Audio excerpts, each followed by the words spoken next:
it's just not right. It doesn't make sense. The 911 call was 10 minutes before my son was shot. And this cop, the one that was in there cussing me out, sat across the street, literally in his cruiser. Because why? This is a black club. This is a holiday. We know they're going to get down there, get drunk, and act a fool. So we're going to sit close enough to where we can get them. You know what I mean? But you don't even come across there when the 911 call say, hey, they fighting in the parking lot. If he would have drove that car through that parking lot, we might not be sitting here. You know what I mean? Because that would have stopped it right then and there. When my son was coming out that club, none of the bouncers stopped it. Nobody tried to help him. When he was shot, the state trooper, the one that was cussing me out inside the jail, instead of him administering CPR to my son, which is what he should have rendered all kind of help to him immediately when he seen him in that condition and not just counted him dead, removed a gun and secured a gun instead. Which, yeah, that might be a part of what he had to do. But why didn't y'all immediately start administering some kind of help for my child so at least he could have died in dignity off on a stretcher inside of the van at the hospital 2 or 3 days later? I don't know. But I just know that was not okay. I know that my son could hear me screaming and being slammed on the ground in the midst of all that. I couldn't get to him. He couldn't get to me. You know, like the damage that they have done. And I know that I'm able to talk about it, but I've done it. I've said it so many times and so often and so many times in a day. And so I'm just desensitized. If there's a way to be that. But to make any sense out of all of this is just so unreal that I must have some kind of mental state that I'm disassociating to try to protect myself. Because if I really think about this, I would literally go crazy. Like I would literally go crazy. But I also know that I'm having to fight, you know, like I have to put this out there so people could hear what happened. And I think that it's crazy that I would have had to have died too, that I had to be shot in the face for somebody to hear this. When someone departs this earthly realm before their time, we hold tight to their memory, cherishing it as dearly as the moments we once shared. Their essence remains woven into the fabric of our hearts, shining brightly against the backdrop of loss. Today's case takes us down south to Hendersonville, a town deep in North Carolina. But don't be fooled by the numbers. 83.5% may claim to be white, but that doesn't mean they're fair or just. Only a measly 6.73% are black, and another 6.46% are mixed race, leaving little room for diversity. It's no surprise that Hendersonville has a long way to go when it comes to racial equality and fair treatment under the law. They didn't even acknowledge Black History Month until almost 50 years after it was recognized by the US government. And let's not forget what the ACLU had to say about this place. They've been terrorizing and mistreating Black folks for far too long, just like the rest of America. You want proof? Just take a look at North Carolina's Racial Justice Act. It's clear that Hendersonville has been plagued by discrimination and injustice towards people of color for far too long, especially our Black brothers who are constantly denied their basic right to seek justice. The tragic death of Elijah Timmons, son of Patricia King, who we will come to know in this story, echoes that of Sonia Massey's case, with one crucial difference. Patricia survived, but her son did not. Elijah's final moments were filled with agony and betrayal. According to local media reports, a big party went down at the Orchard Bar and Grill in Hendersonville during the wee hours of the morning on Black Friday. How ironic. But as always, there's more to the story than what makes it in the press. We believe that the real truth lies with Elijah's mother, Patricia Ann King. Sure, the news says there was some shouting between two women and a fist fight between two men outside in the parking lot where around 40 cars were parked. But what they won't tell you is that when Elijah was shot in the head, Patricia's pleas for help were ignored. Her hands were bound by metal shackles as she was forcibly thrown to the pavement. The rough concrete tore at her skin, causing her pants to slip down and reveal her bare backside. As if that wasn't humiliating enough, the officers nearby couldn't contain their amusement, making lewd remarks about her curvaceous buttocks. To make matters even worse, they had the audacity to accuse her of assault and resisting arrest for just trying to be by her son's side. Can you believe it took authorities 8 long months to even bother testing the murder weapon, despite clear evidence and a witness? And even then, they left Patricia in the dark and refused to give her any updates. Instead, she had to fight for every bit of information while being met with silence and cover-ups. It's like they were adding salt to her wounds after losing her own flesh and blood in such a senseless way. Despite learning that her son was still alive when he was covered under a sheet, Patricia received no support and was basically told to just accept it. Can you imagine the pain and frustration she must have felt? But despite her pleas for justice and accountability, she was treated like a nuisance by the very people who were supposed to protect and serve. It's appalling to see the footage of her encounter with police, where multiple officers can be seen agreeing with her, but refusing to take responsibility for their actions. And instead of showing compassion, they responded with violence and aggression, leaving Patricia helpless as she watched her child die. How can trained law enforcement behave this way? It's dehumanizing and shows a lack of basic empathy. Even after charges against Patricia were dropped, she is still traumatized by the incident that occurred after her son was targeted and attacked by another group. Witnesses confirm that there was an accomplice waiting to retrieve the weapon used in the attack, making this tragedy even more heartbreaking. Welcome to No Tears for Black Girls. Elijah Edward Timmons III passed away suddenly on November 24, 2023, at the mere age of 30 in Hendersonville, North Carolina. Born on August 21, 1993, he lived life to the fullest until his final moments. He treasured time with his beloved mother, siblings, and relished fishing trips with his father, cousins, and sons. He also reveled in bonding with his stepfather over their shared love for cars and motorcycles. His nieces and nephews were his everything, and he was blessed to hold his namesake, Adore Life Elijah, before he departed. Elijah leaves behind his heartbroken mother, Patricia King, stepfather Gabe Hogan, father Elijah Edward Timmons Jr., brothers Jaytwan, Anthony, and Darius, sisters Ontaria, Tranis, Kuyonte, and Gailisha, grandparents Terry Whiteside, Perry King, and Mammy Wade.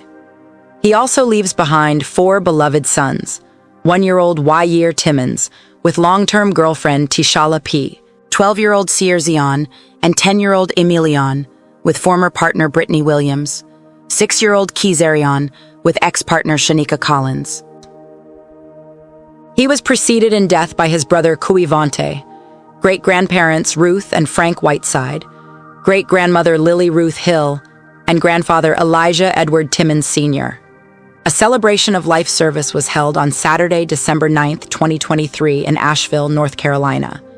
However, it wasn't until Thanksgiving night, 2 weeks prior to Elijah's burial, that the tragic events leading up to his death were unveiled. After a heated altercation that ended with Elijah being shot in the head, his grief-stricken mother, Patricia King, was arrested at the scene. All she wanted to do was check on her son and see if he was still alive, but instead, she was met with brutality from the police. She was thrown to the ground, handcuffed, manhandled, and humiliated as her pants were forcibly removed in public while she was denied access to her dying son.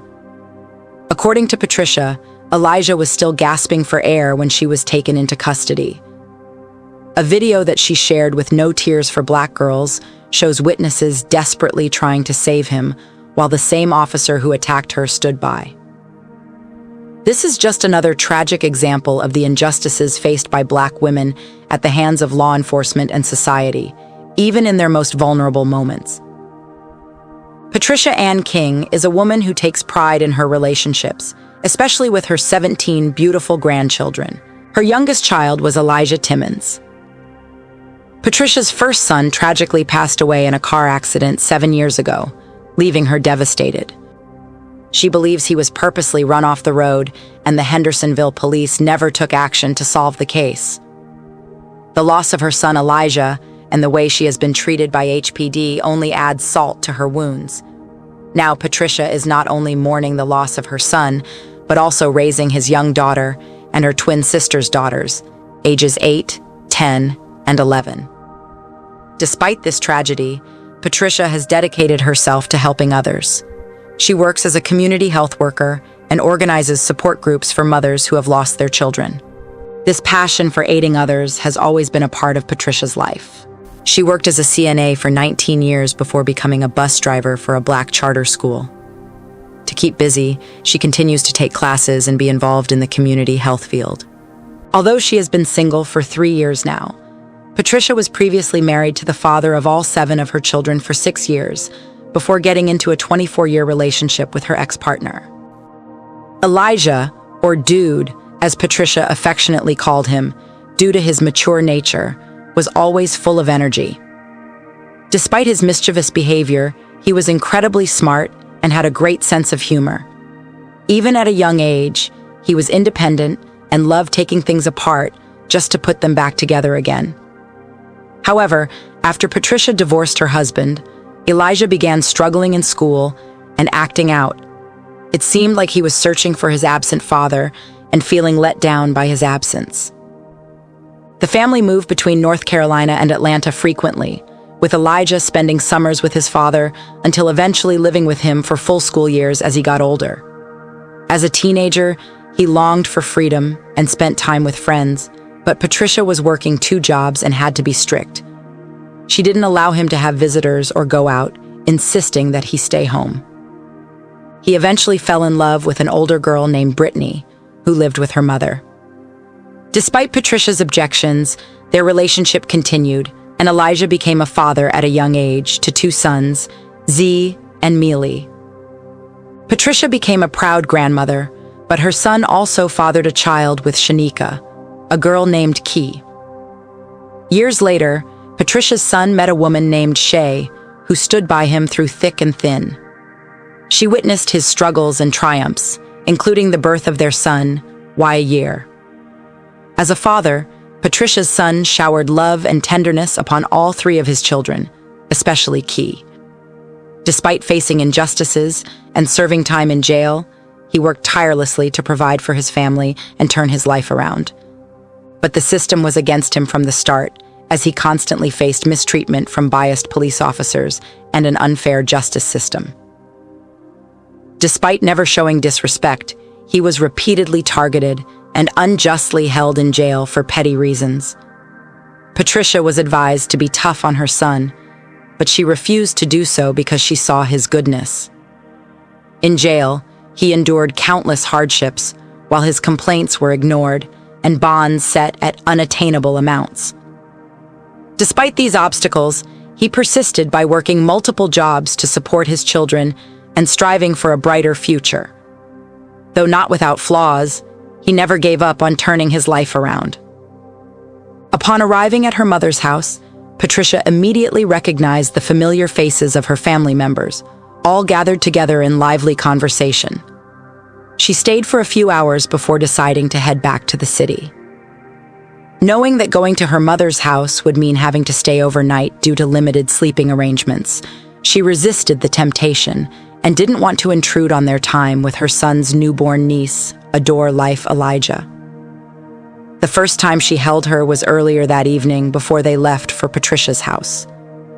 Upon safely returning home, her son called to check in and ask if she still planned on going out.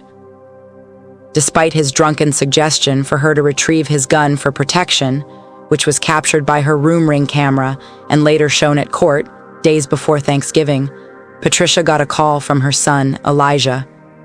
He needed a ride home from work, and she happily obliged. As they drove, he revealed his desire to spend the holiday with his family instead of on the job. She was touched by his constant joking and laughter throughout the day as they chatted on the phone. On their way back to Patricia's house, Elijah mentioned needing to make a stop at his own place first to grab some clothes. They ended up making a circle from Candler to Hendersonville to Brevard, spending quality time with loved ones at each stop along the way. When they finally arrived back at Patricia's, Elijah took a shower while they bonded with his sister and her kids. The whole family then gathered in the dining area, enjoying drinks and catching up as Patricia finished whipping up delicious banana puddings for everyone. But as the night went on, Patricia couldn't help but notice how much Elijah seemed eager and obsessed with taking selfies with all the little ones. It was unusual behavior for him, but she brushed it off at first. However, when he refused to listen to a gospel song by Marvin Sapp and insisted on playing other music instead, she started to feel uneasy. Memories flooded back of how Jesus had always been there for her during tough times, and she couldn't shake off that feeling of discomfort. Suddenly, Elijah opened up about his brother, who had miraculously survived being shot thanks to wearing a Virgin Mary t-shirt and Jesus piece. More people arrived at the party, including Shay from Charlotte, and they continued to drink and socialize. Despite Patricia's protests of not wanting to look crazy, Elijah insisted on taking more selfies with her throughout the night. The last one was when she went to change, and Shay joined them before they all headed out to their cars. But right before they left, Patricia's daughter noticed that Elijah was missing. She remembered seeing him asleep on her bed earlier and quickly woke him up to join them in the car. As they drove to his grandmother's house, Patricia couldn't help but feel guilty for disturbing his sleep. But they ended up having an enjoyable rest of the evening together with family. However, as she rode out into the empty streets of downtown Asheville, where everyone else seemed to be celebrating Thanksgiving at a party in an orchard, Patricia couldn't shake off the uneasy feeling that lingered. It was like a dark cloud hanging over their perfect holiday gathering. Patricia rushed home, yearning for the comfort of her sanctuary. She shed her clothes and sunk into a steaming bath, hoping to wash away the stress of the day. Donning her satin pajamas, she snuggled into bed with her phone close by, ready to drift off into slumber. But sleep was fleeting as her daughter's frantic call pierced through the peaceful night. Patricia's heart raced as she learned that her son had been shot. Without hesitation, she threw on some socks and scrambled for her slides, dreading what she would find when she arrived at the scene. Her worst fears were confirmed as an officer blocked her from reaching her son's lifeless body. In a frenzy, she fought against the restraints and screamed for mercy, only to be tackled to the ground with brutal force. As chaos and screams filled the air, Patricia could only pray for salvation from this nightmare. With each passing second, her desperation grew as she realized her own child was suffering just a few feet away from her in this unjust attack by law enforcement. And then, darkness overtook her. Patricia's mind was racing, trying to comprehend the brutality that had just unfolded in front of her. Her body ached from being dragged across the pavement by the police. She could see her child laying nearby, his life hanging by a thread. But with each attempt to reach him, she was met with force and aggression. The officers showed no mercy as they shoved her into the back of their car, ignoring her cries and pleas for answers. As they drove her to the station, their threats and hostility only intensified. And when they finally arrived, Patricia's worst fears were realized as she was stripped of her dignity and treated with utter disrespect. It was clear that these officers saw her not as a vulnerable mother, desperate for her child, but as a criminal to be punished. Despite being confused and terrified, Patricia refused to remain silent about the injustice she witnessed. But even speaking out came at a cost, as one officer threatened her with violence, while another went so far as to spit in her water. In this moment of chaos and cruelty, Patricia couldn't help but wonder what would become of her and her children in this unjust situation. Patricia was baffled. It didn't make any sense. Why would her son's killer do something so cruel? Patricia sat stiffly in the interrogation room, listening as Detective Bonanno detailed her son's brutal murder. The air was thick with tension and sadness as she awaited the video footage that would reveal the truth. After expressing his condolences, the detective finally played the footage for Patricia, showing her a world of violence and betrayal. She couldn't believe what she was seeing. Her son being attacked by multiple assailants, all while a girl unknown to Patricia stood by. In a desperate attempt to understand the events leading up to her son's death, Patricia begged to take a picture of the mysterious girl for later investigation. But as they continued watching, it became clear that this was no random act of violence. Her beloved son had been targeted by Terrence Burton, calmly walking towards him with a gun in hand before taking his life. The cold-blooded killer made his escape in a flashy red car, leaving Patricia numb with grief and determination to seek justice for her son's senseless death. And as she shared her suspicions with Detective Bonanno, they both knew that Terrence had done this before. He was a seasoned murderer whose thirst for blood could not be quenched. Her son knew the killer, and when she asked witnesses about the incident, she got some of the answers she was looking for. The chaos erupted outside the club, but inside, eyewitnesses saw Terrence approach Elijah with a hug before unleashing his savage attack. Patricia was stunned and demanded answers. She interrogated witnesses, asking if he saw the assailant flee in a car and if he remembered the license plate number. They confirmed everything and provided crucial details to identify the perpetrator. With newfound clarity on the culprit, Patricia vowed to take action. She made 2 calls, one to the DA for a warrant and another to the detective for an update. Yet, days passed without any news or progress in apprehending the suspect. Fuming with rage, Patricia relentlessly contacted the detective, demanding to know why her son's killer was still roaming free. The flimsy excuse given was that they couldn't find him, leaving Patricia with a gnawing sense of dread for her family's safety. A few days later, while her daughter's car broke down in a parking lot, she came across the mother of Terrence Burton, the man who took Elijah's life. Without hesitation, Patricia raced to the scene and saw Terrence and his clan cowering in their cars. Though there was a police car nearby, it was conveniently off-duty.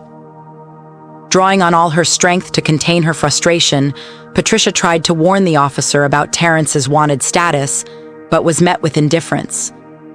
She then bombarded the detective with calls until her daughter finally got through. It turned out that Terrence was being questioned by the cops for intel on a shooting that happened weeks ago. But despite being identified as the shooter, 30-year-old Terrence had yet to be arrested. Confused and fed up, Patricia demanded an explanation as to why they hadn't just picked him up already. The detective revealed that they were also rounding up other suspects from Buncombe County based on phone records found at the crime scene. And a couple of weeks later, all those individuals were taken into custody for drug charges. But even with this significant development, there was still no news of Terrence's arrest or court dates. Determined to get answers, Patricia called the police department but was brushed off by Detective Bonanno, who insisted on a meeting on December 12th, the same day as Elijah's funeral. Despite voicing her concerns, she reluctantly agreed. Deep down, Patricia knew something wasn't right. It all seemed too fishy, yet eerily fitting at the same time. On December 12th, Patricia and her daughter made their way to the police department, just 2 days after laying Elijah to rest. As they arrived, they were separated and taken to different rooms to give statements. Patricia was led into a room called the training room, where she was greeted by Detective Alan Bonanno, District Attorney Andrew Murray, and Police Captain Patton. With Shay by her side, Patricia took a seat as Bonanno positioned himself at the corner of the table on her left, with the DA in the middle and Captain Patton to his left. As Detective Bonanno droned on about the investigation, Patricia's mind was consumed with thoughts of her son. The video evidence they presented only served to deepen her confusion and disbelief. She hadn't seen any muzzle flash or sparks of fire when she watched her son die in that crowd. How could so many people have missed something so crucial? Her frustration grew as she tried to make sense of their claims. Were they really accusing her son of having a gun? But Detective Bonanno delivered the final blow, admitting that their investigation had hit a dead end. Despite hours of work and multiple individuals reviewing the footage, there was no clear answer. It was almost too much for Patricia to bear, feeling like she was being blamed for something she knew nothing about. The detective responded calmly, explaining that he avoided mentioning specific details to spare Patricia any further distress. She scoffed, stating that she was not easily manipulated. He reassured her that he had conducted a thorough investigation, but the evidence pointed towards her son being the aggressor in the altercation. Patricia argued vehemently that her son had been attacked by a group and claimed that any actions he took were justified in self-defense. The detective mentioned something about a disagreement turning violent, but Patricia insisted that the video footage shown to her did not support this claim. She accused the police of bias and stated that her son was not involved in any gang activity. Despite her protests, the detective refused to press charges until someone from the parking lot came forward with new information. Shay became upset and announced she was leaving with her child, prompting Patricia to follow suit while the detective followed behind, apologizing for his actions along the way. Patricia listened intently as the details of her son Elijah's shooting were recounted. The prosecutor claimed to have presented video evidence to the defendant, but declined to press charges. Witnesses who saw the entire incident remained silent, either out of fear or indifference. Shay, who had witnessed it all, revealed to Patricia that Shakelia Campbell, a former girlfriend of her father Ernest Robbs, also known as Pee-wee, was now dating Keon Anderson and was present at the time of the shooting. Shay believed that Shakelia had played a part in providing the gun used to kill Elijah and confronted her about it. However, Shakelia denied any involvement and insisted that Keon had taken her gun without her knowledge. But Shay knew better. Shakelia was just trying to cover her tracks. Rumors on the streets suggested that Shakelia had sneaked the gun into the club in her purse, and somehow it had ended up in Terrence's hands, with which he shot Elijah. When Shay asked her father, Pee-wee, to inquire about the purse that allegedly held the gun used in the shooting, Shakelia eventually admitted she possessed it. According to her, Keon had cursed her out for having the purse. Patricia couldn't make sense of it all. She suggested that Shay record their conversation when she went to retrieve the purse, just in case Shakelia let something slip. Despite not fully believing that Shakelia was involved, Patricia wanted to leave no stone unturned in their investigation. Shay was visibly distressed and still struggling after what happened. As she arrived at Shakelia's house and stepped out of her car, Shakelia immediately began talking about how Keon had taken her gun that night. Unbeknownst to Shakelia, Shay turned on her phone's recording feature and quietly captured their incriminating conversation from behind. Shakelia ranted on about various events that had occurred, but made sure to tell Shay that 2 years prior, Elijah had become enraged at her for something and threatened her with a gun. She claimed that he was later killed in the same manner. Hearing this, Shay felt sick and turned to Pee-wee for clarification. He confirmed that Shakelia had told him the story, but stated that she had said Elijah pointed the gun at her instead. None of it made sense to Shay or Patricia. According to what they heard, Keon believed that Elijah had been intimate with Terrence Burton's children's mother, who was also involved in drugs, along with Shakelia and Keon. However, Patricia knew that her son had no interest in such relationships due to their drug use. Terrence's children's mother was hot for Elijah, but he refused her advances as she was strung out on drugs. She loved to party in her private after-hours spot with a stripper pole in the living room, where wild kickbacks took place every night and weekend after the club. Rumors flew about the scandalous things that went down there, including inappropriate acts in front of her own 12-year-old daughter. The poor child even had to sleep with a knife under her pillow for protection. It's sickening to think what may have happened to that young girl. In videos shown to us by Patricia, Keon's girlfriend Shakelia can be seen near the action during the fight between Terrence and Elijah. At one point, Keon had to physically push Shakelia away from the brawl, while Shay desperately tried to stop Terrence from attacking an intoxicated Elijah. According to Patricia, a local guy known as Fish was also present during the murder as a witness. We're not sure of Fish's level of involvement, but Patricia received a photo and tip identifying him as Marquise Resper. During the incident, Fish was right there taking selfies and recording everything that went down, later sharing it on Instagram Live and other social media platforms. This begs the question, were any of these witnesses questioned by police? And why haven't more people spoken out or sought justice for Elijah's tragic death? It seems only Patricia is fighting for justice in this case. After Shay revealed the truth about Shakelia's involvement in setting up Elijah and the shooting, Patricia felt a wave of nausea wash over her. The injustice and oppression that her family faced was suffocating her. She watched videos of Shakelia hovering over Elijah, pulling Shay away, and then cowering behind a wall when she realized what was about to happen.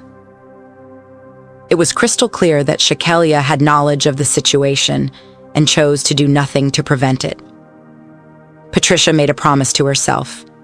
She would do everything in her power to seek justice for her son's senseless death. Our writer and producer, John Reedberg, jumped on a Zoom call with Patricia, where she fearlessly spoke out about the injustice inflicted upon her by the police and the mishandling of her son's case. A GoFundMe page has been set up under the name Justice for Elijah Edward Timmons III, for those who wish to support the family. You can find the link in the description of this episode. Without further ado, here is our powerful interview with Patricia. Basically, my son was in the club. He was drinking, and he was with his girlfriend, and he was with his friends, and they're having a good time. And I guess everybody started to leave. I don't see that part in this particular set. I mean, this like screen. But you just see him in there dancing and having a good time, and he's walking around and stuff. I got different frames from people taking Snapchat videos and stuff like that. So it's all just everything matches. So he, you can see him walk like he's going towards the bar, which is passing Shakelia, Keon, and Terrence. So they're all sitting at this little corner, like the end of a row of bar tables and stools, like at the end of it. And then my son walks past them. And as he walks past them, I don't notice anybody say anything or do anything. They just really silent, just watching him and not know, there's no audio to this. The part that the police showed me. And so my son comes back, and as he's coming back, there's a clique of guys from this project called Hillcrest. And they're all just all in that whole little clique. It's probably 15, 20 people just in that little clique. And they're sitting in front of him, the three of them sitting in front of him. And so he walks past, and as he walks past, two of them was coming from the direction my son was headed. So you could tell that the one that was walking a little bit ahead was actually trying to bump into my son. But I guess he staggered a little bit, so he missed him. But when he missed him, the other one ran up. Like, he didn't run, but he kind of walked fast enough to where he could bump him with his chest. And so when you see him do that, my son is like looking around like, what in the world? And I know he knows he's inebriated, so he's just looking. And then you see him decide like, yeah, there's a lot of people in here. Let me just leave. So he turns around and he walks off. And when he walks off, he walks through a corridor. When he gets through the corridor, he disappears, but there's other people leaving too. So he just disappears in the corridor. Well, you see Keon, which is the guy in the brown jean-looking pants, through those videos. He is, he must have whistled or yelled or did something to get Terrence's attention, because you just see him snatch his head around really fast, and then take off running. So he takes off running, but he's running through the corridor in a crowd of people who don't know they don't know what's going on. My son doesn't know he's coming. But when you see there's no video in that area, the next video footage that you see is over the door of the club and then to the right of the door of the club. So it's kind of close together, but it's two cameras at the top of the door. And so when you see this part that he shows me, my son is snatching the jacket off, yanking it off. So he ran through there and hit him. He had to do something in order for him to snatch his jacket off, and he was mad. And so once he got him out there in the parking lot and all of them started to surround him, they all just started taking turns, slapping him, punching him, pulling his hair.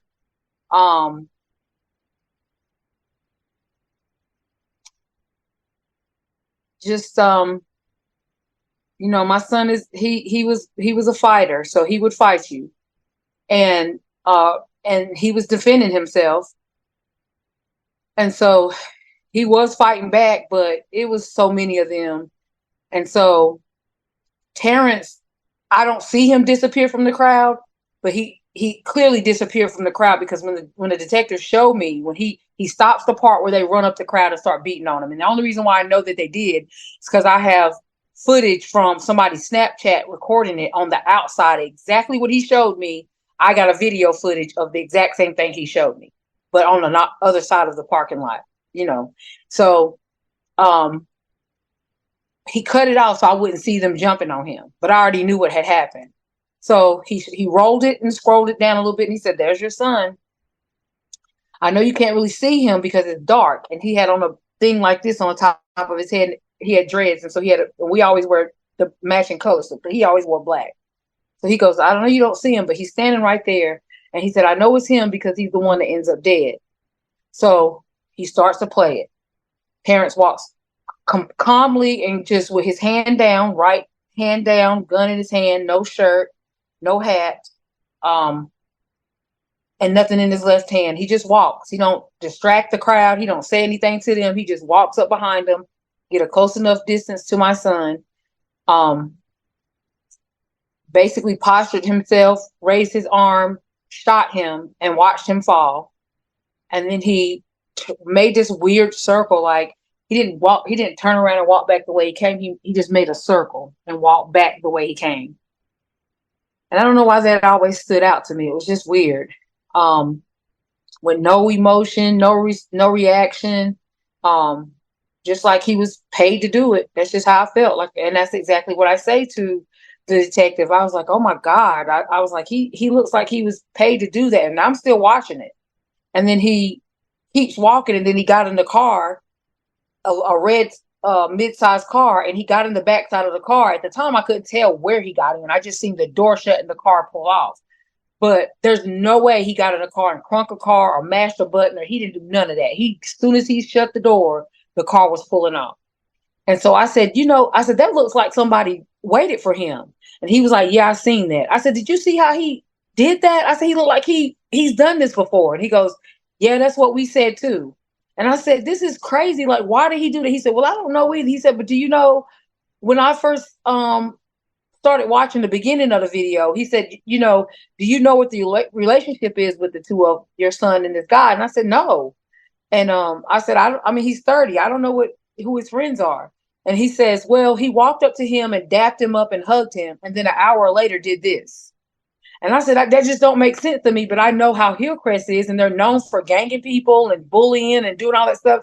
So the whole pure fact that he hugged him was to get my son to feel like everything is cool. We don't have no problem. We don't got no beef. Everything is cool. So he can get drunk and they can do what they did. That was all the more reason why I was explaining to him that this was premeditated. And so when I explained all that to him, he said, "Well, he said, I believe you." He asked me, did I know him? How did I know him? I told him I knew him by way of the internet, just out and about, out in the nightclub scenery. Sometimes you would see him and sometimes you wouldn't. I hadn't seen him hardly ever, but once or twice, but I knew who he was. And so he said, "Well, you've identified him. Your daughter's identified him."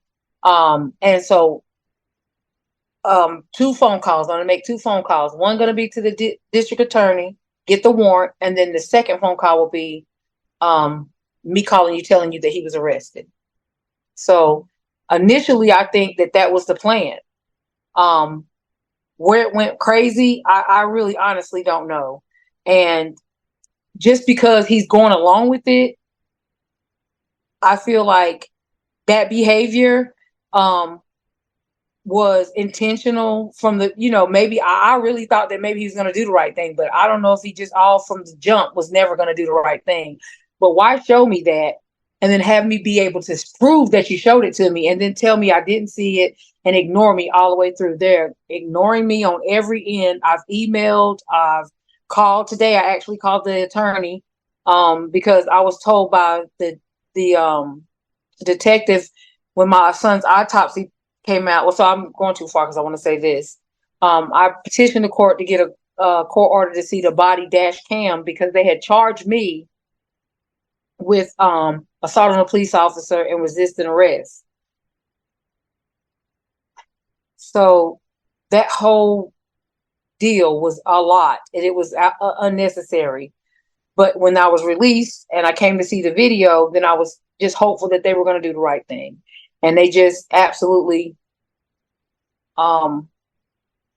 I think what they're trying to do is be more abusive than they already have been, and to cause more trauma, expecting me to just fall out or, throw my hands up. Nobody in my position has ever gone this far. Nobody in my position has ever took initiative, or try to put up a fight with them. And so I just feel like it's just a horrible place to be, to fight a system that is designed automatically anyways to oppress, but then to be diligent in disrespecting me and continuing to cause all this stress and strain is just a whole nother animal. Do you think racism plays as a factor in the way that they handle this case? It's because your son is black and there's two black men involved. They just not really showing any interest because of that? Or what do you think the issue is? I absolutely believe that this is the initial reason why. I feel like I think that when people are this devilish, that they fiend off of causing so much hurt and pain to people who they just don't like. And I always said to them, and I've always been straight up when I speak to them, that had that would have been a white guy, had I would have been a white lady, the things that happened to me that night would have never happened.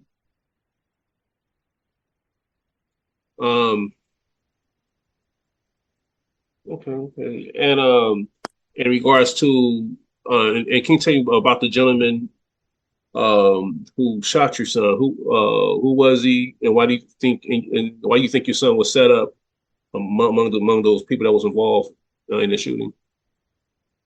Well, I honestly can't say why, because I've heard two scenarios that just does not make any sense.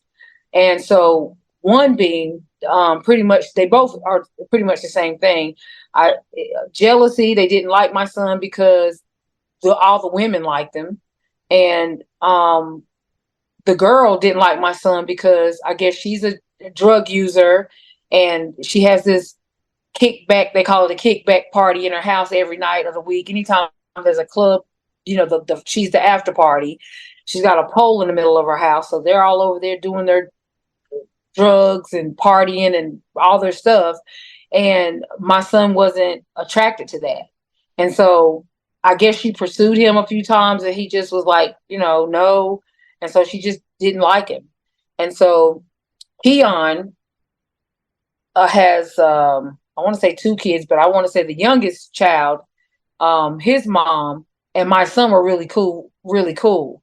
And so I think he felt some type of way about my son and his kid's mom. They had a crazy relationship and had broke up, but he felt like my son was, talking to her, whether they were or not, I don't know.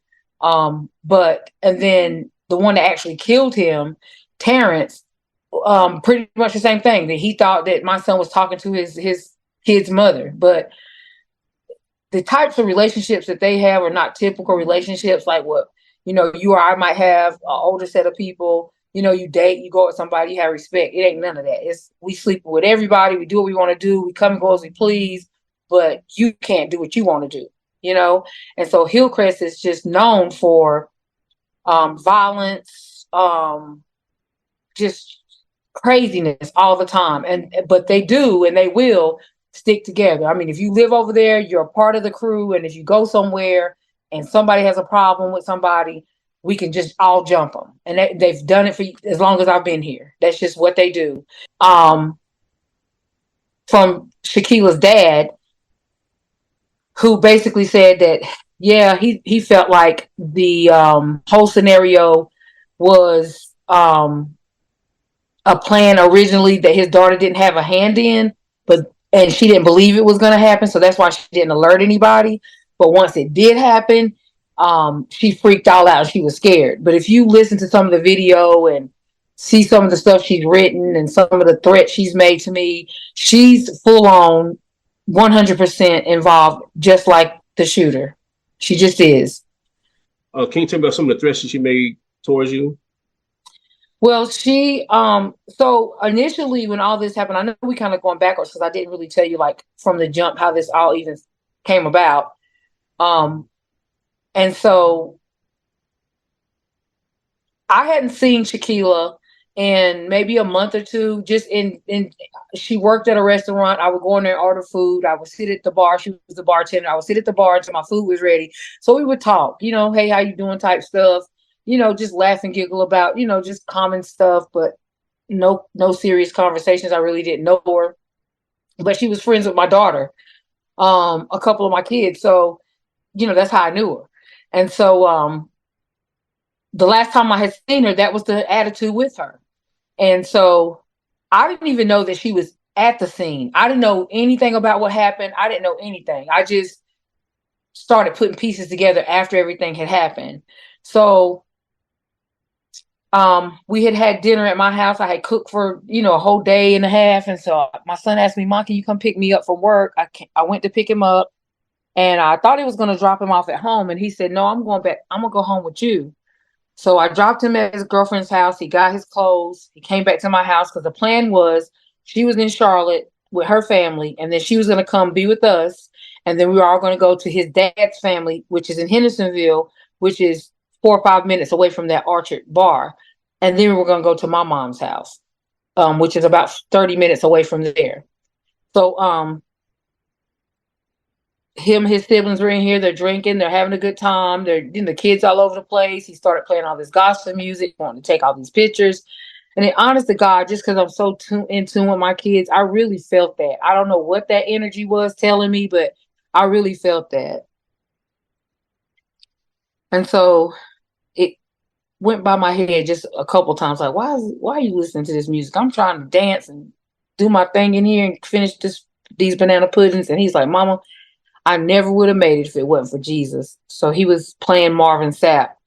And so, again, my son wasn't a church going person. I mean, I know he believed in God because I took him to church, but I never seen that side of him really. And so he was in here just in a good spirit, laughing and joking, which is always him. And I got dressed. I started to get dressed, and he kept saying, Mama, come take a picture. And I was like, I ain't taking no pictures. I'm sweaty. I've been in his kitchen. I'm gonna get right. And then you can take pictures. Well, he grabbed me and was like, man, just told his sister, man, just take this picture. We ain't got time to wait on her. And so it was the picture that you see me kind of doing that and leaning over him. It was the last picture that I got to take with him. And, so I went and got in the shower. I come out. Everybody's loading up kids. We're loading up cars. We're getting ready to leave. He was on my bed sleep, and I woke him up. And for a second, something said, don't wake him up. Something told me not to wake him up. But I thought if he wakes up and we're all gone an hour away, he's going to be mad. So I woke him up.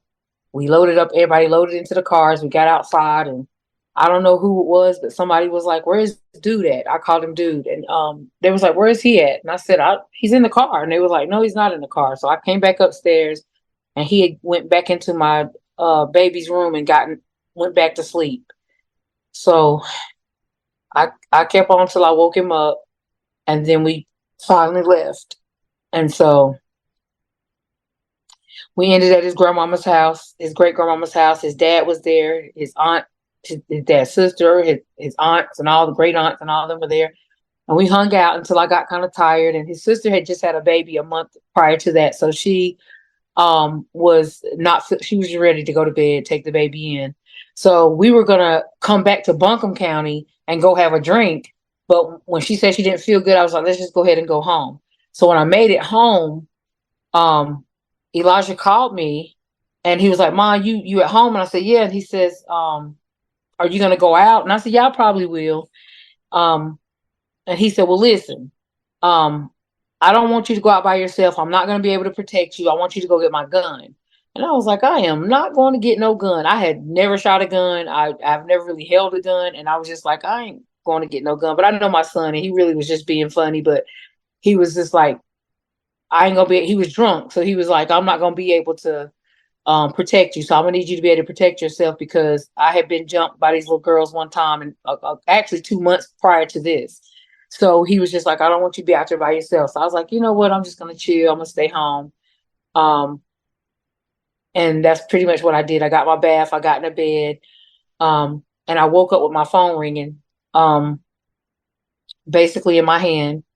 And I seen that it was my daughter's number first. And so I'm thinking she's probably calling me, because when I see the time, it's like 2:30. So I'm like, she's probably calling me to see if I made it back in, because she thought I went out.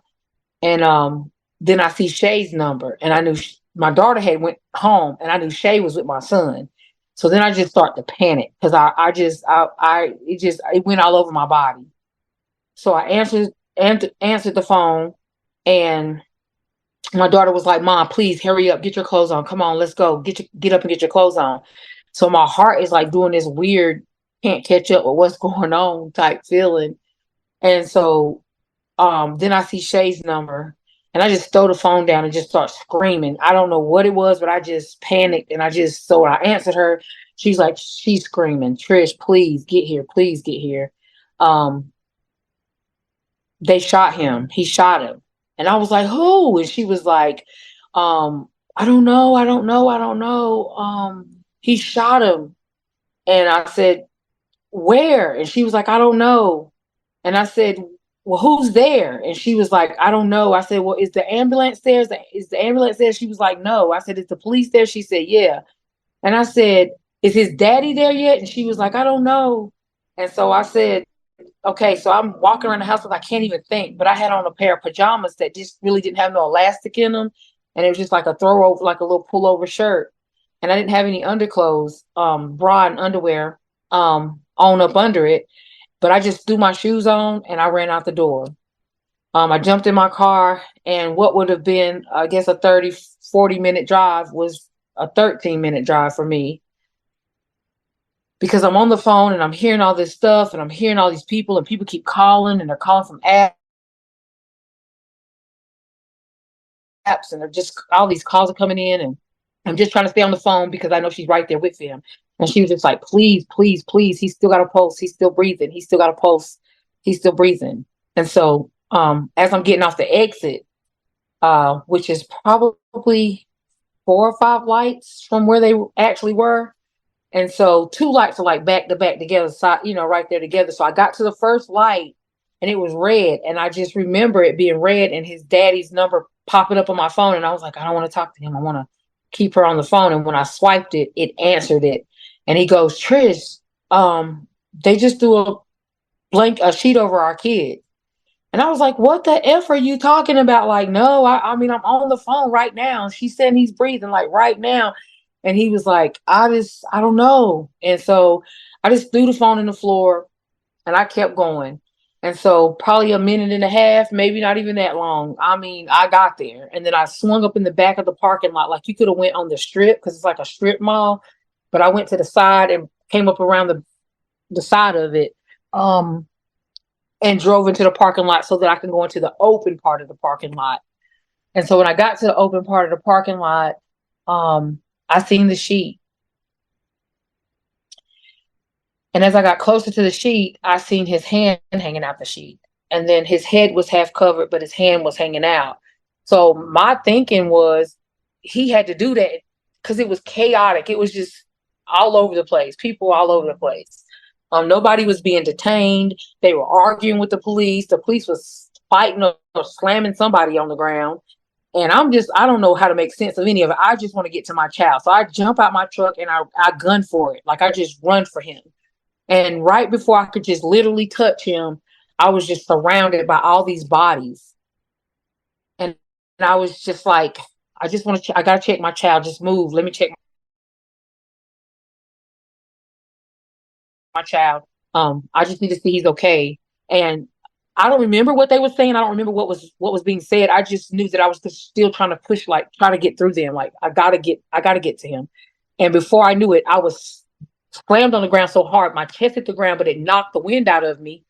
But then I just kind of put me in this mindset that I didn't even really know what was going on. Like it was just so much that I didn't even recognize what had just happened.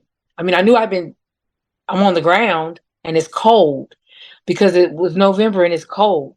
And I just feel all these knees and elbows and my arms are being ripped behind me and yanked and twisted. My hands are being twisted and my arms are being twisted. And I'm screaming like, oh my God, like what are y'all doing? Like, why are y'all doing this? Like, that's my child. Like, this is my child. And then I'm hearing my daughter like, that's my mama. Oh my God. I'm hearing the bystanders like, that's his mama. That's his mama. And then I just hear my daughter, one of my daughters just screaming. Like she just was um screaming. And so I don't know what happened. I don't know what happened. And I'm just seeing his hand in between these knees that got me on the ground. Like my chin is on the ground, but I'm seeing straight through and I still see this hand. And all I'm thinking about is just let me touch it. Just let me touch it. Just let me see. Just let me see if he's, still breathing. And before I know it, I just go black. Like I can't breathe. Well, before I go black, I'm screaming, I can't breathe because all the pressure on my back was pushing my torso to a flat surface that wasn't breathing. So, you know what I'm saying? It wasn't moving. So I'm just like, oh my God, I can't breathe. And then I'm just visualizing like, I'm about to die. Like, this is really going to take, like, this is crazy. This is really what's going to happen. Like, so I started feeling faint again. So I was asking them to give me some water. I asked them who was the officer and why was I there and what I didn't understand this procedure. So they was like, we don't know what the reason is for you being here, and so we can't do anything about it. The arresting officer has to be the one that comes in and give you your charges. So I'm like, well, if he's call him back here and make him come, we can't get in contact with him. I mean, they was just antagonizing the hell out of me. Um, and so I asked one of the cops to give me some water, and he was doing something. And so he came back. I said, can you please give me some water? I feel like I'm about to pass out. I have been screaming and chanting and begging and pleading, like, please just let me go see about my child. Just begging him, telling him, like, do you have a mama? Do you have a child? Like, why would you do this to me? I'm just saying anything I could say till all 6 or 7 of them left, and it was just two. And they were sitting behind a screen, like laughing and doing little stuff. So this third one, I asked him for the water, and so he finally walked to the sink to get it. But the cop that was sitting at the desk handed him the cup of water. I didn't pay any attention. When he gave it to me, I got ready to I put it up to my mouth, and then something told me to look in it. When I looked in it, it was something floating on the top of the water. So I was just like, I know this is some crazy. I know this ain't what I think it is. Like, I couldn't even believe it. So I sat the cup down and I asked him again. I said, could you give me a cup of water? And he looked like got one, but he was like, okay. So he walked back over to the sink, got it himself and brung it back to me. When he brung it back to me, I handed him the other cup. I said, what is that? And he says, I don't know. What are you talking about? And he looked in the cup. He was like, ooh, what is that? I said, he spit in the cup. And he was like, no, nobody would do that. I said, this is what y'all doing. So, he ended up, here comes the cop. He's real nasty and arrogant, look like he's about 22 years old, hot. And he's smirking and walking up to me. Well, I've got to read you all this stuff and blah, blah, blah. I said, you don't need to say nothing to me. Like, you intentionally pull me away from my children. I don't have nothing to say to you. Get out my face and stay away from me. And so, he was like, well, you'll just be here if I can't read. I said, get somebody else to do it, because you don't have to talk to me after the way you treated me, after how you crammed and punched and did me in that car. Like, you don't get to talk to me. So the one that gave me the water actually came back probably 30 minutes later, like, let me just read you this and take you to the magistrate's window. I guess he might have been the one that was like, let's get this woman out of here. So he got me to the window. The magistrate was like, I'm not gonna arrest you. I'm not gonna give you a bond because you've already been through enough. But I'm telling you now, don't go back up there. Your son's body's been moved, and make sure you come to this court date. So I'm getting ready to go out the door. This guy just starts apologizing. I'm so sorry. I'm so sorry. I'm so sorry. I'm like, what y'all did, how y'all treated me was just wrong. I appreciate you because you was the lesser of the evil, so to speak, but y'all just wrong. So I go out the door. I'm just feeling so depleted, And so I get in the car, I go home, and for 2 days I couldn't speak. Like I couldn't talk. I was just in some kind of crazy state that I couldn't even speak. So then I get that phone call to come down there. So that's the part I was telling you. Once I got down there, he showed me the video of what happened, told me he was going to call the DA. So 3 weeks after my son was killed is when his funeral was. So the first week, the coroners had him. The second week, the funeral home had him, but I wasn't in no condition to process getting the funeral together. So I made it for the following week. At the time, I didn't realize it was my mama's birthday. My brother's birthday on the 9th was his actual funeral. And then the 12th was the day they actually asked me to come in to talk to them and basically demand it. Because I was like, I don't know how I'm going to feel at this funeral. So I'll call you. And he was like, no, I need you to come Tuesday. But it's because they had already put it out to the news that they were not going to file charges. So when I got there, I'm sitting there with the district attorney, the detective, and the captain of the police, and they're sitting in an L shape. The detective, the detective, the DA, and the captain of the police are sitting in a row. Me and my daughter sitting side by side. She's at my right, and she's got her baby. And he just started mumbling, putting his head down. I had been calling him and asking him all during this time, like, what's going on? Why haven't he been arrested? You told me he was going to be arrested. Well, there's other things that came up on the video. So we got some specialists looking at it, and we'll get back in contact with you. That was the first excuse. The second excuse was that they couldn't find him. I wandered around until my daughter ended up running into him. I, called him for that. That's when he told me. He was like, we just told his mom. That's the reason why she's out there in this parking lot crying, because my daughter's seen her crying and called me like, Mama, this guy's mama's in this parking lot crying. And I said, don't say nothing to her. I'm going to come down and help you with your car. And I got down there and I noticed that he was in the back seat of an SUV with his hands across the back of the seat. So I started calling the police, calling the detective, like, I see him, come get him. And he was like, yeah, the reason why his mama's crying is because we just made contact with her and we told her that she needs to bring him in to be questioned about this murder. And I said, you sound crazy as hell. I mean, it just hit me all kinds of ways. I said, he is 30 years old. He don't need his mama to bring him. Y'all come and get him. Like now, come and get him. Well, Miss King, there's some things that came out. We're going to talk to you about it. And I just knew then that I didn't think it was going to be this, but I don't know.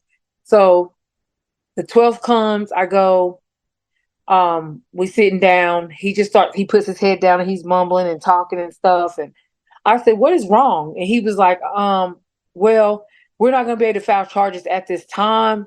And I said, what are you talking about? And he was like, we're not going to be able to file charges at this time because when I showed you that circle of people, and he was like, I realized that there was a muzzle flash that I didn't recognize when I showed you the video. And I said, that don't even make damn sense. I said, you pointed out because it was dark. So how did you see a muzzle flash? I said, that could have been people's phones. That could have been a car going by. It could have been anything. I don't know what the hell you're talking about, but I know what I seen. So what are you talking about? So he goes, well, Ms. King, the more and more we looked at it, we had 50 people look at the video, hours and hours of going through this stuff. I said, wouldn't no 50 people need to look at this? No, hours and hours would it need. If one person seen what you showed me, his ass should have been in jail. And so he says, well, no, that's not actually what happened. And the reason why I didn't show, I said, well, why you didn't point out to me my son looked like he was shooting that day? He's like, well, because I just wanted to protect you. I didn't want to upset you any more than you already were. And so I hid that part from you. You'll hear that on one of the videos. He's saying to me, I didn't tell you that part because I didn't want to upset you. But you showed me this boy walking up and killing my child. It didn't make sense. And so I jump up and was like, just give me your cards. Let me get out of here because I just didn't know what my brain was going to say to do. So I was like, let me get away from y'all. And so the captain walked away and got the cards, and the DA and the attorney. So I was like, what are you doing? What are you saying? And he was like, Miss King, I'm just so sorry. I presented the evidence, and it's the district attorney's, deal. And, he's choosing not to charge. And I'm like, what are you talking about? He's choosing not to charge. You see a murder like that, you have to charge. And he goes, I'm the one, not the DA says, I'm not the one that's charging. I've chosen not to charge, and I'm not going to charge till somebody in that parking lot comes and tells me what happened. And I said, you don't need nobody to tell you. You got a video of what happened. Like, he was like, well, until one of those people come out that parking lot telling me what happened, I'm not going to do anything about it. And all y'all going to do anyways is go get your brothers, your cousins, your friends, and his ass will be dead in a week. Wow. I mean, I just thought I was in a twilight zone. Like, this was not a real life. It just wasn't a real life thing, you know? And this man standing in front of me, looking me square in the face with this arrogant face and waiting on me to respond to that. I mean, it was just like being kicked in the face while you had me on the ground with my hands behind my back with my ass out. Like, it just felt like I was being spit on. And I couldn't make any sense out of what was happening. And so I gotta go. Like, I gotta get away from y'all. So I go start heading out the door. And when he said that to me, actually, he started yelling and saying, put them damn phones down. Y'all gangs this, gangs that. I mean, just ranting over something. I don't even know what the hell he was talking about. Because I was like, my son is not in a gang. He's never been affiliated with a gang. He's never been charged to be in a gang. I don't know what the hell you're talking about. And so we're having this kind of it wasn't an argument, but I was just saying what I was saying. And so when I walked off, my daughter was already out the little first part of the doorway. So she's out at the door to go out the building. So I follow behind her, and he stops me. He grabs me by the arm, like gently, but touches my arm, and he goes, Miss King, I'm so sorry. I did everything I could. I gave all the evidence. It's not my call. It's DA's call. I said, what the hell what are you talking about? I said, how could he not charge this boy after you watch him kill him the way that he did? And you know it was premeditated, because when he was out there fighting him, he didn't have a gun in his hand. He had a hoodie on and a hat on. So he didn't have that gun. And so he was like, well, when your son shot, I said, if my son would have shot in that crowd of people, why didn't they scatter when my son pulled the gun first? Why did people take off running and haul ass then? Because none of those people was his friends. I said, but you seen how that boy walked up there behind that crowd of people and shot, and then everybody took off running. And he said, well, ma'am, I promise to God, I did everything I could. I just want you to believe me. I said, let me tell you something. I said, I'm not Miss Betty them. I'm not. And you're not going to be able to you're not going to get away with this. Like, I don't know what's going to have to happen, but I promise you on everything I love, if it's the last thing I do, you will pay for what you're doing. I said, you got right now to fix it. You got right now to go arrest this boy and that girl and that guy. I said, you have right now to do that. I said, because if you let me walk out this damn building and you don't charge these people, and there ain't nothing going on the news about all this stuff, I said, I'm going to raise all kind of hell. Well, I just hope you let everybody know I'm doing the best I can. It wasn't me. It's what he kept saying. It wasn't me. And I'm like, you sound crazy as hell. I mean, how does it sound to say that? When you know, I said, so if you feel like you can't do nothing about it and you know what's wrong, it's a chain of command. Go over his damn head. So, and that's just been it. So I petitioned the court. I got the court order to see the body dash cam. The judge that was going to be there ended up not being there, because they was telling me, don't expect to be able to see these videos. They're not going to let you see them. This judge is going to go along with them. They're not going to let you see it. So by the grace of God, this judge, I don't know if he got sick, I don't know what happened to him, but he wasn't there. This judge, when I was in there, I told him, I said, you know, he said, I'm gonna let y'all, he said, whatever videos y'all got, y'all gonna let her see them. And he wasn't playing. He was like, and I don't want you to be giving her no cropped up stuff. I want you to mash play and let it make sense. Like, don't give her no block, crop stuff. And so I said, well, sir, I just want to say this while we're in front of everybody, while I'm in front of the DA, while I'm in front of the detective, while I'm in front of their attorney, while I'm in front of a judge. I said, I want to be able to let you know what I've seen already. So if they're not going to show me this video, or they show me something other than what I'm telling you, something is not right, and they have done something to that. They've altered this evidence. And so he let me tell him everything I told you. He stood there, it's on record that I said everything, what I seen, how I seen it, in a courtroom in front of a judge. And so they had 4 or 5 days, 7 days to get it together. when I got out the courtroom, they bum rushed me. Oh, Miss King, what day are you available? We're ready to show you this. We're going to show you this. And um, made some statement that you've never seen this video. I was like, I've already seen the video. No, you've never seen this video. And I thought he was lying, but he was telling the truth that I hadn't. Out of the one time he did, I really hadn't seen this video. So when he brought me in the room to see that video, there's a big old 80-inch TV, probably bigger than that in there, and it had these blocks going down the side. As soon as I seen that, I knew that this was not going to be mash it, play it, and let it run. So I'm bracing myself because I'm telling this detective, I said, "Where's that video you showed me?" He's sitting with his hands crossed, hands buckled, and with his head down. And I said, "Lift your head up and tell me where that video is." And he was like, "What are you talking about?" I said, "The video you showed me in that room. I don't know what you're talking about." I said, "Oh, okay. All right." So then he says, "Well, I'm about to show you what started all this, how this all started." So that's when he showed me how the club scene was, where everybody was, where the three of them were sitting in a corner. My son was, just dancing in the floor, and how the boy walked past my son and stood. And my son turned around and walked off, not knowing he was standing there for him. He just walked off because the other boy bumped him. So he walks off, and then that's how all that came into play. When they got him outside, they jumped him, and he walked away. He got the gun, and he walked up, and Keegan sat in that car running, waiting on him to do it. As soon as he got in the car, he pulled that car off. And so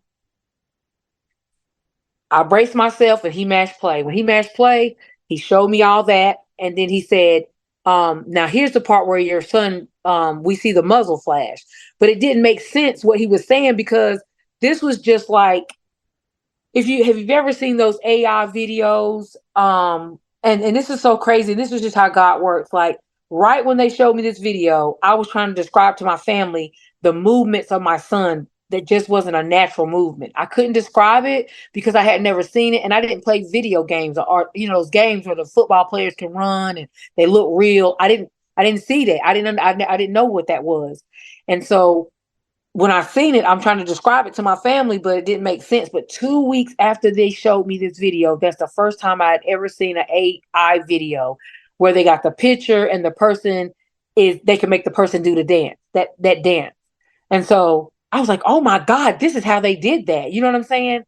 But he showed my son popping around like with one arm extended, and then this big old bang. And if you ever, I don't know how old people are, but back when Batman first came out, they used to be bang, pow. There used to be this zigzag big circle, and then it has the bang or pow on the inside of it. And that's what was hanging off this gun. It just looked like somebody sat a big bang off of it. I'm like, this don't match no way, shape, or form. And you're not even in the same part of the damn parking lot. Like, where he killed my son at this time, if you watch the video, you see me on the ground, that's not the same place. And so I didn't say that to him. I'm just like, I said, "You know what? Whoever you paid to do this, y'all better get y'all money back." I said, "Because that is not my damn son."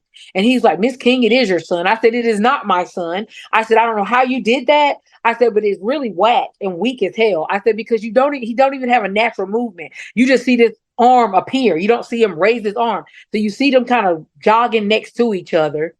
They're jogging next to each other, and then the gun comes out, and the pang comes out, and then the boy turns around and shoots, and then my son kind of does this whirly whirl and fall on the ground, and then he runs past another car and shoots in the air." And I was like, "That don't even make no damn sense. Like, the whole scenario just didn't even make sense." I said, "Y'all couldn't do no better than that." I said, "I'm telling you right now, you're going to jail, all of y'all." So I just started saying that. I'm saying all of y'all going to jail. Every one of y'all. I said, "Y'all obstructing justice, altering evidence." I said, "You're just fucking it all up." I said, "But y'all going to jail." So I said, "You know what? When I sat down in your office picking up my son's property, I just now realized why you're doing this. When you walk into this police department, it's a brand new police department. They built it and slapped it right inside of a black development and knocked down a couple of houses to do it. $11.5 million high-tech, up-to-date police department. They slapped it right there on the corner of the street. It was a minute and 14 seconds from that jail, from that police department to where my son got shot. And nobody showed up in enough time. I said that when you walk up there's a plaque that's dedicated to this officer. When you go inside the building, you see his billy club, his hat. in his case and all this stuff. And then when you walk to where they was taking us through that room, you see a mural on the wall that has him and his wife and his family and his life. And then in the middle wall, it shows the story of what happened to him. And then over the right side of the wall is his badge with a black, painted his numbers over. So I'm sitting in there and I'm just like, why does this make even any sense to me? One, because it was November 24th, 1981. It was the exact same day my son had died. I don't know how this even is. It's just outrageous that it's a coincidence or anything like that. But it was just crazy because I said that was why my hair stood up. That was just why when I seen it, I was just like, what the hell? So it made me read it. And when I started reading it, I noticed that it said something about a man from Brevard. And I knew I was born in Brevard. So I was like, what is this? And so I screenshotted it and I called my mom and I was like, Mom, what is this? And she was just like, you need to call your daddy. So I called my dad and I was like, what is this? And he was like, that guy. So I read it to him and he was pissed. He was like, what the hell? He was like, that is not what happened. Yada, yada. I'm like, what happened? He was like, that's my brother. And I knew that I had an uncle that died in prison and that he was accused of murder, but I don't know why I thought it was a woman. But it wasn't. It was a cop. And so, when you're 8, 9, 10 years old and you hear that type of stuff, you hear bits and pieces. So that's why I remembered it the way that I did, is because we wasn't allowed to be in the room when they was discussing this stuff. But it was my daddy's brother who was accused of killing this cop. So I really feel like in my heart, there's no other reason that makes sense. One, y'all know that this was premeditated. You watch it on camera, and then you didn't do any type of evidence to substantiate your call of justifiable homicide. One, you didn't do any kind of ballistics testing on the gun that you claimed that was my son's. You didn't do any gunpowder residue on him. His hand was laying out there on the ground. His other hand was laying on his chest. So you didn't cover his hands. You didn't do any kind of ballistic testing. You could hear the chief medical examiner saying, no, nobody did those tests. Why you didn't do those tests? Because they would have came back negative, and then you would have been proven this was not justifiable homicide. And so, when I say all this to him, he slams his hand down on the desk. He's like, Miss King, you'll just put any damn thing in a bag and shake it up and throw it out. He was like, I hope you don't believe the stuff that's coming out your mouth. I said, I know exactly why you did what you did. And I said, and that's exactly why I said, y'all, this whole system, I said, y'all had one. And this is what I said to him. I said, normally y'all just be so glad to lock up a black person. I said, you'd be so glad to do it. This was a win for you. You didn't have to do no case, nothing. You would have just had charged them all, and that would have been that. I said, but you played with me, and one time when you could have got the end that you wanted, you didn't. And you tried to do all this. I said, you could have saved all of y'all this. I said, but now I'm gonna make sure that everybody knows what y'all have done, because it's just not right. It doesn't make sense. The 911 call was 10 minutes before my son was shot. And this cop, the one that was in there cussing me out, sat across the street, literally in his cruiser. Because why? This is a black club. This is a holiday. We know they're going to get down there, get drunk and act a fool. So we're going to sit close enough to where we can get them. You know what I mean? But you don't even come across there when the 911 call say, hey, they fighting in the parking lot. If he would have drove that car through that parking lot, we might not be sitting here. You know what I mean? Because that would have stopped it right then and there. When my son was coming out that club, none of the bouncers stopped it.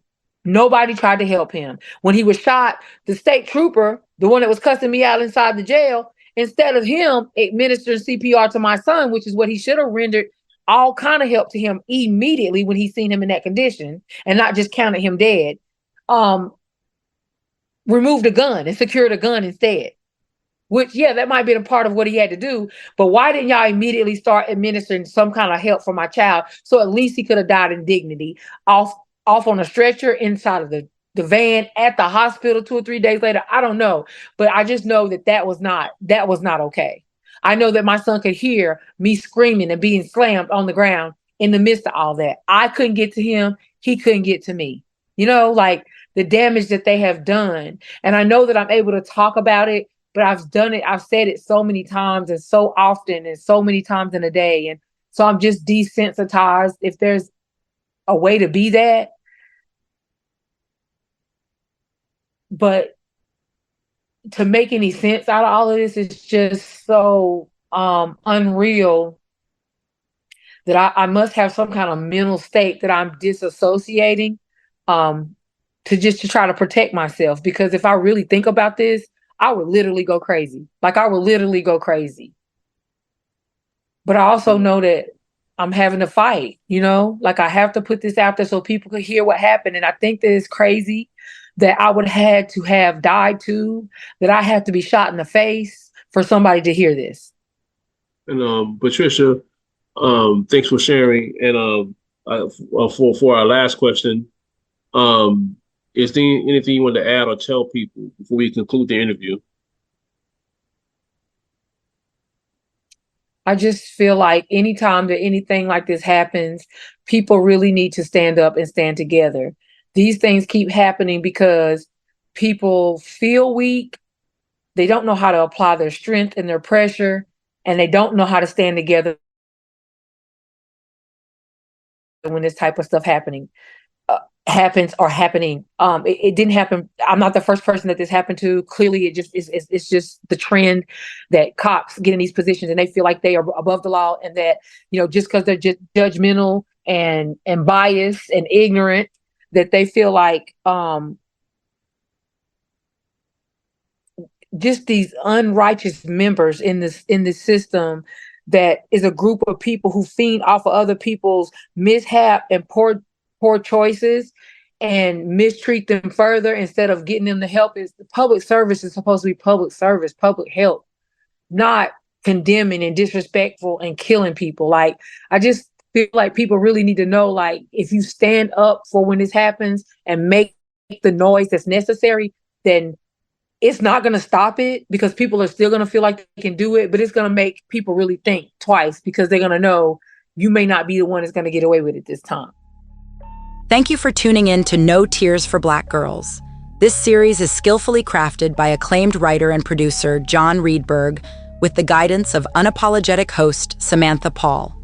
Catch new episodes every Tuesday and Thursday on all major podcast platforms. You can listen anywhere, anytime. And if you truly enjoy our content, please leave a 5-star rating and positive review. Remember to stay loved, stay blessed, and stay safe.